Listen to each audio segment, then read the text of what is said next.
We want to give everybody an update on the presidential debates. Actually, it's going to happen next month, which is kind of incredible. Not a very long turnaround. The earliest debates in modern American history. Trump agreeing to do three debates. Biden only agreeing to do 2 debates. There's been lots of questions around the format, what that's all going to look like. The very first debate is going to take place on CNN. But this time around, Trump has an interesting stipulation. And remember this. The rules are not up to anybody except the 2 campaigns and the network. It's a trilateral negotiation. There is literally anything could happen. It's the only campaigns. There's no preset rules like with the Commission on Presidential Debates. Trump is saying that he is going to demand a drug test for Joe Biden. Let's take a listen. No, I have fake Tapper as they said, I just want to debate this guy, but and I'm going to demand a drug test too, by the way.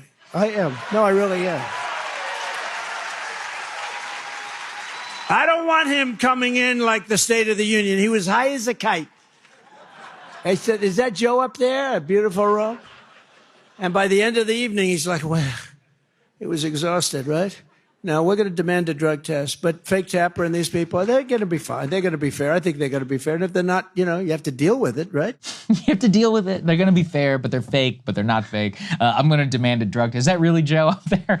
As I said, it's not a terrible idea. We should drug test them all. And anybody who's up there on the stage, why not? There are now betting odds on what he would test positive for. Right. Now, and to your point, yes, both candidates should take a drug test. Oh, and if RFK Jr., we should test him too. I want to see his testosterone. I would actually really like to know his testosterone levels. Yeah, what it looks like. And who knows what kind of holistic stuff he's working on too. Yeah, that'd be interesting. Yeah. All right. But yes, Trump, a lot of Sudafed, probably coursing through those veins. I've seen that before. Yeah, people talk about the irony, of course, is that in the previous debate, there was a COVID test requirement. That's right. Trump flew in late, circumvented it, skipped the COVID test. Yes. Likely had COVID at the time. Tried to assassinate. All right. Think about it. If Biden, well, I mean, he is very old, but that's actually a point against Biden, is that if he's so old that he's that vulnerable to COVID. Yeah. It breathes all over him. Yeah. Joe Biden somehow dodged that. He did dodge that one. It was the only interaction he had practically for like 6 months, right? He just that literally is the only time that they brought him out there. They're like, you will win as long as we just leave you in this house. Yeah. Your only risk is you will be with 12 feet away from Trump. And we're golden as long as he doesn't have COVID. And it worked. It actually worked out for him. And he made it. So Biden could agree to the drug test and then just show up late. Yes. Well, here's the question about Biden and the drug test, whether what is actually needed in terms of the cocktail. Just the latest thing, somebody was pointing out, the debate is only a month away and we're still in the middle of Biden quite literally forgetting episodes of modern history. Here he is thinking he was the vice president during the pandemic. Let's take a listen. And when I was vice president, things were kind of bad during the pandemic. And what happened was Barack said to me, go to Detroit and help fix it. Well, poor mayor, he spent more time with me than he ever thought he was going to have to. Say that again? He was the vice president during the pandemic? It's like, what are we talking about? Like, Ron Klain was tasked with Ebola, but that was over in Africa, and one case in Texas. That was a long time ago. And also, I checked, this is the most dystopian part, and you'll appreciate this too. So when I'll explain it for everybody. When you're the White House correspondent and you're transcribing things live, it can be a little bit tricky. So sometimes you're like, okay, did he say that? How did he say it? So for the official government record, there's something known as the official White House transcript. Now, officially, the White House transcript is run by nonpartisan actors. They're like bureaucrats. They're not hired necessarily by the president or not. But recently, under Biden, and this is something that not even the Trump administration ever did, they have been going in and editing his remarks to mean what he actually meant. So again, nonpartisan, official government record does not include that remark. It meant to say the recession. So they literally, in the official transcript, strike out the word pandemic and put in he meant recession. So historians, let's say, 50 years from now, who want to come back and to study this episode, let's say there's a, nuclear holocaust or something. This video and everything is all gone. But for some reason, the White House transcript survives. It's a very convoluted scenario. They would look back and they would actually have no idea what happened. I mean, that is kind of terrifying. Does the transcript have both? Like he actually said so the this, but first it has means- a strikeout, but the official published record is not going to have that in there. Yeah, so they had an initial version, and they usually have an edited version that comes second. That becomes the official draft of history. Which is going to distort historians' understanding of this period, right? In the sense that, let's say Trump does win, when historians go back, they'll be like, "Why didn't the American public reelect this guy?" You know, yeah, exactly. Unemployment was really low. Well, what's happening Trump here? seemed crazy. It's all right here, right? I mean, And his speeches seem quite coherent. And again, this may sound dumb, but this is actually very important for 30, It feels 40, Soviet. 50, 100 years or something like that. Yeah, it is Soviet. It's like that photo where Stalin had that guy like a Trotsky's Photoshop just, like, before Photoshop erased. Yeah. out of the photo.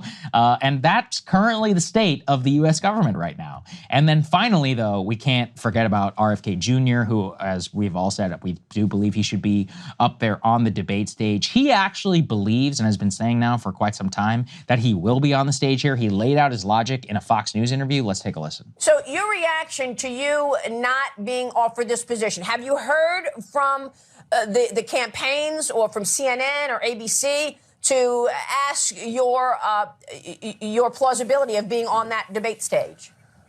We are in discussions with CNN. CNN published a list of criteria, 4 criteria for candidates getting in the debate, and we have shown CNN that we meet all of those criteria, and that President Trump and President Biden cannot meet those criteria. The key is that every candidate has to be on the ballots in enough states to get 270 electoral votes by June 20th. And we will qualify for that. President Trump and President Biden cannot qualify for that, because they don't have any electoral votes at this time. They are presumptive nominees for their party, but they themselves are not on the ballot. I will be the only one on the ballot. The other criterion is 4 polls that have me at 15% national polls, and they listed the polling firms that they would take those polls from, and we've given them 5 national polls that show me, including the CNN poll, the most recent CNN poll that has me at 15%. The Harvard-Harris poll, the Monmouth poll, the Quinnipiac poll, that all have me at 15% or more. So I qualify for the debates. They have now made a public offer. We consider that a contract, and we're in discussion with CNN now. So this is actually fascinating because I noted this. I remember immediately when Crystal and I were talking about it, and I was like, Crystal, technically, they say you have to be on the ballot for 270 states. Well, neither of these candidates has actually been nominated by their parties. They're not on the ballot. So he's right, because he named Nicole Shanahan, and this is part of the reason, by the way, that they named her, is in several states, you are not allowed to be on the ballot unless you have your running mate and others. So the real question is CNN going to allow him on the stage? Because according to the published rules that they have put out, he should be on the stage. Now, technically, according to them, neither of those should be either. What excuse are they going to come up with to keep him off? He should be there, so should Jill Stein. Yeah. This is like the Palestinians thinking that the rules apply equally to everybody, rather than made up by people in power to benefit them. Right. What's unique about this situation is that Biden and Trump both neither want him up there. They're not quite clear who he benefits. If it was clear, then whichever one of them was going to win would be like standing up for the rights of democracy and free expression and let everybody on stage.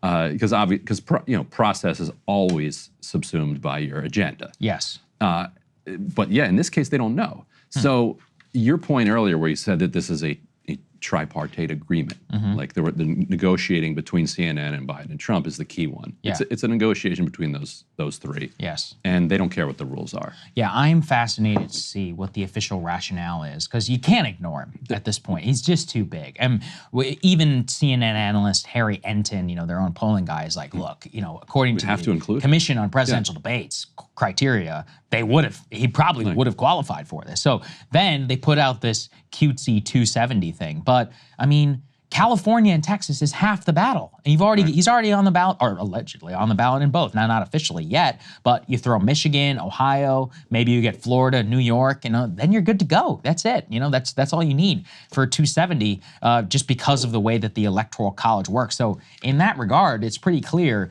according to their rules, he should be up there. There's no question about it. And I think ultimately it probably won't it will not be up to CNN Right. as much It's as gonna be up as to much the as I love candidates. to. They'll just say, we're not CNN going to do bash. this. Yeah. Right. CNN would probably love it. Like, what do they care?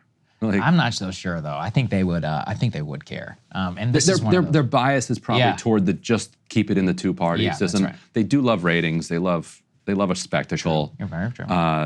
And if the candidates were like, yes, we want RFK Jr. on stage, then CNN's like, yeah, sure, absolutely, put him on stage. They would not fight against it, right? Because that's not their first, second, or third agenda, even if that is where their bias lies. Well, here's the question then: would Biden and Trump pull out if RFK were included? I actually think the answer is yes for Biden. It's an interesting game of chicken for CNN to play. Yes. To be like, look, we're putting, now they don't care. Yeah. So that's where the bias comes in. But let's say they played chicken and they're like, he is a serious candidate. Some of our viewers want to hear from him. We think he deserves to be on stage. He has accepted he's going to be on stage. Then yeah, do one or both of them back out? Let's see. Hey, if you like that video, hit the like button or leave a comment below. It really helps get the show to more people. And if you'd like to get the full show ad-free and in your inbox every morning, you can sign up at breakingpoints.com. That's right. Get the full show, help support the future of independent media at breakingpoints.com.